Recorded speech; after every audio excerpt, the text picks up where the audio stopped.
नमस्कार दोस्तों 5 एरियाज हम लोग एंशिएंट, मिडिवल, मॉडर्न और आर्ट एंड कल्चर से देखने की कोशिश करते हैं। सबसे पहले एंशिएंट को देख लेते हैं। अब देखिए एंशिएंट के अंदर से बहुत सारे टॉपिक आपको मिल जाएंगे। हड़प्पन पीरियड है, वैदिक पीरियड है, उसमें से खास करके आपको एंशिएंट लिटरेचर याद रख के जाना है।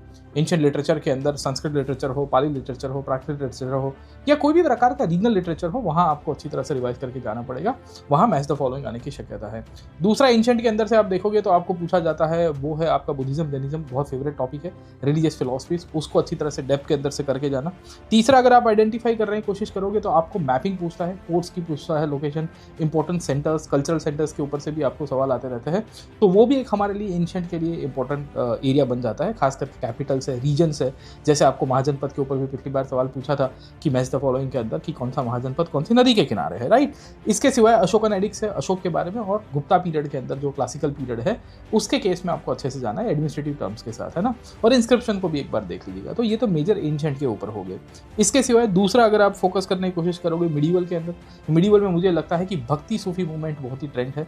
वहां से आपके क्वेश्चंस पूछे जा सकते हैं। भक्ति लिटरेचर, सूफी लिटरेचर, वो भी एक इंपॉर्टेंट ट्रेंड है। विजयनगर एम्पायर के केस में आपको याद रखना है। तीसरा, दिल्ली सल्तनत और आपके जो मुगल है उसके केस में आपको लिटरेचर याद रखना है। पर्शियन लिटरेचर के केस में वहां से भी ट्रेंड आने की शक्यता है। पॉलिटिकल हिस्ट्री में क्रोनोलॉजी है। और पांचवा आपको मिडिवल के अंदर से आपको शक्यता रहेगी वो है कल्चर, आर्किटेक्चर के केस के अंदर से भी। उसमें विजयनगर को बहुत अच्छी तरह से करके जाना, क्योंकि पर्सनैलिटी बेस्ड सवाल आते रहते हैं, फॉरेन ट्रैवलर्स बेस्ड भी सवाल रहते हैं, राइट। तो ये तो मिडिवल हो गया। इसके सिवाय तीसरा आपको मिल जाता है art and culture. Art and culture के केस में आजकल करंट अफेयर्स बेस्ड ज़्यादा आ रहा है, तो पिछले एक साल का करंट अफेयर्स आपको आर्ट एंड कल्चर के केस के अंदर से स्टैटिक बेस्ड लिंकअप देखनी है।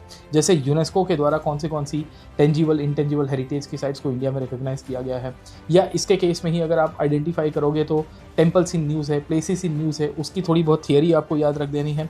और मेन कल्चर में स्कल्पचर और आर्किटेक्चर को अच्छे से देख लीजिएगा। और पेंटिंग के केस में भी, क्योंकि पेंटिंग रिलेटेड साइट्स भी आपको पूछता रहता है, तो फीचर्स और साइट्स आपको अच्छे से रिवाइज करके जाना है। और भक्ति सूफी मूवमेंट तो खास करके आपको फोकस करना ही है। अदर देन दिस, आपको मॉडर्न इंडिया के ऊपर भी फोकस करना पड़ेगा।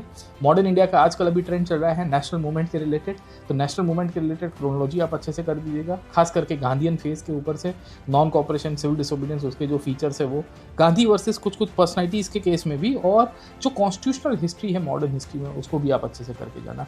क्योंकि कॉन्स्टिट्यूशनल हिस्ट्री से आपको नॉर्मली सवाल आता रहता है। एक बहुत ही इंपॉर्टेंट फेज जो है वो है आपका 1939 से 1947। उसमें भी क्रोनोलॉजिकल आता है या डेप्थ में पूछ देगा, कैबिनेट मिशन ने क्या प्रपोज किया था, क्रिप्स मिशन ने क्या प्रपोज किया था। So many other cases can be formed out of it. और मेन्स आपकी जो मॉडर्न हिस्ट्री है उसमें आपको सोशल रिफॉर्म मूवमेंट्स को भी अच्छी तरह से करना है। तो इतना आप करके जाइए। मेजोरिटीली आपने अच्छा किया हुआ है, खुद के ऊपर विश्वास रखिएगा, है ना। एंड आपको वी विल सी की ज़रूर से सफलता मिलेगी।